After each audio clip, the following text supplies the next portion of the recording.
Welcome back. If you never liked or subscribed to our channel before, I ask you to do so now. That way you get the latest content as we release it. Today on the show, we're going to talk about on the hunt for consistency. Every business has this same hunt. You know, the Easter egg hunt. We just passed Halloween, so you know you have the haunted house. Well, for us in business and for you as a consumer, we're always on a hunt for consistency. And when we get back, we're going to go through three things that's important we need to know when we're hunting for consistency. Be back in a moment. Seasons come and go, and children grow. What if your home grew up around them? At Customized Living Inc., we realize that our legacy is built into every piece of the work that we do. When you're on the hunt for consistency, you're looking for three things always. Now, I know if you're a business owner like me, or maybe you was a person who was aspiring to be one, you go through a couple of maturations. Now remember, it's a little bit more easier. When I was growing up, I grew up in a household with both of my parents. And because I grew in a house with both of my parents, I lived off my parents' attributes. That means their gifts and talents that they had in order to provide for me. Well, you get to a certain point where you have to live off your gifts and talents. And along that way, there's some struggles, there's some setbacks, there's some disappointments, there's some correction, which is teleportation to the right direction. And today on the show, we're going to talk about how to teleport ourselves in the right direction with some correction. Let's take a good look at it. On the hunt for consistency, regardless if you got a product or service, we need to make sure we understand that we're looking for consistency of the sales transaction for our products or our service. Measuring the time between transactions, and then closing the gap of lack of skills. I just figure I'd just throw it out there right at the beginning. In case everyone's out there wanting to know, what is he going to talk about today? There it is. These are the 3 points. Now I'm going to go in detail on them. Again, products and service, measuring time between transactions, closing the gap of lack of skills. Now, let me just tell you, we have to close the gap. I understand, most importantly, that every moment that I don't gain a new skill, learn how to close that gap in between different transactions, I actually hurt myself, hurt my company, hurt my staff. So let's dive right into that.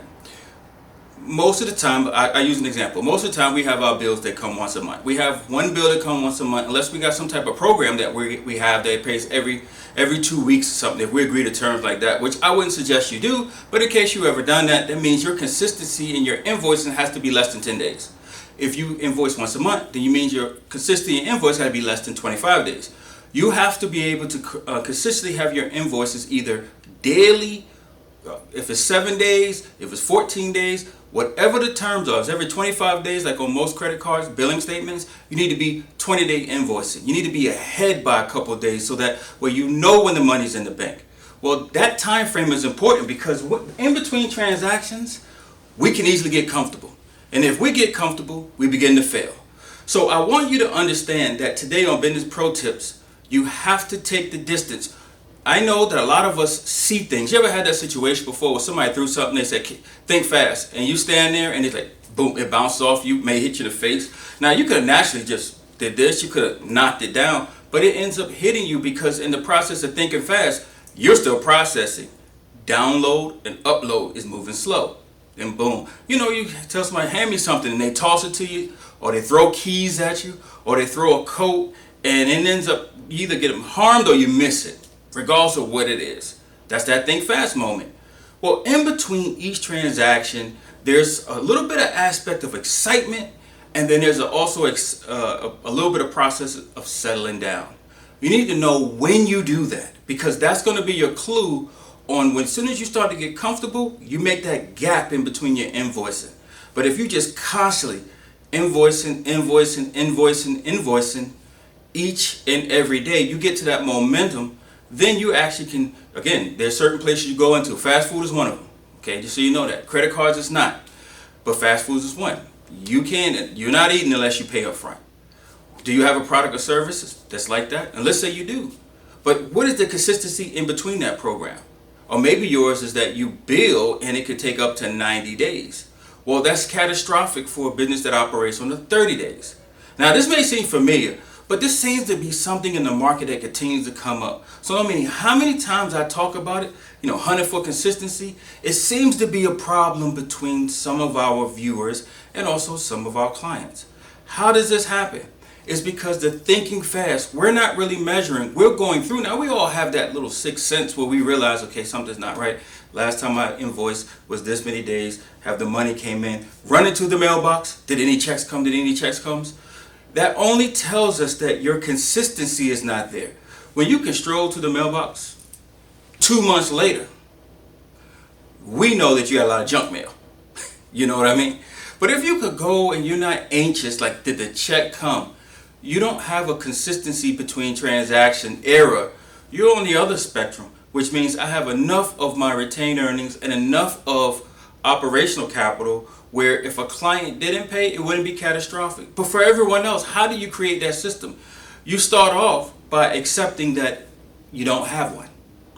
I don't have a system right now because I'm just starting, so I'm now starting to build that. So part of gaining those skills, and number 3, the lack of that skills, is knowing that I have to have a system that measures it. And I need to dart this on my calendar. If you have a calendar down on the whiteboard, you want to point out a couple things. Let me just tell you what that is. If today is November the 15th, if your next invoice comes in November the 21st, I have a 6-day gap.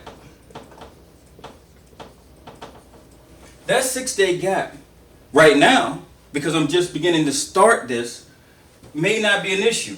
However, this 6 days in between this invoice and the next client, it could end up being 14 days gap. And just by taking a good look at the numbers, which for some reason business owners don't like to look at the numbers because they already innately know that the numbers are telling them I have an issue with measuring between transactions. It's the gap is widening. And as that gap widening, also it helps you economically, especially in markets where inflation is high. How do you want to be remembered?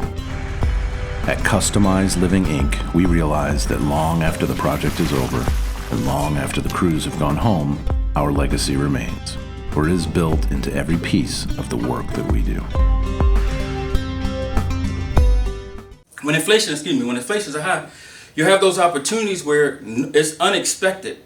But those unexpected terms that we find ourselves into are opportunities for learn about us. That's when we got to put the mirror on our face. We have to ask ourselves this question. Even though it's a tough thing, having that gap is causing me personal and economic pain. The inconsistency of transactions, where it used to be like clockwork, but now it's a little bit inconsistent. They're gapping. It went from 1 day, 5 days, 30 days. At that particular point, you have to slow yourself down and say, okay, we're making a fundamental mistake here. We're going away from the 1-day transactions. We need to get something back that's a product or service for 1 day, something that can turn profit today. And truth be told is you actually have to have a product or service where you have more of those 1 to 10 days than you have over 30 days. Unbalanced numbers that way will cause you catastrophic. So remember, sit down this week or tonight, write down your transactions and measure the gap in between. It's one thing if somebody orders something online and have to automatically pay it. Well, then measure that. Well, between this order and the second order, how many days it took. Then from this to the next one, how many days. And that's what you need to build on every day. I need to get better at getting these orders. Then I need to get better at getting less than 30 days. If you do that, you're going to gain a skill and you're going to close the gap. I'll see you next week, guys.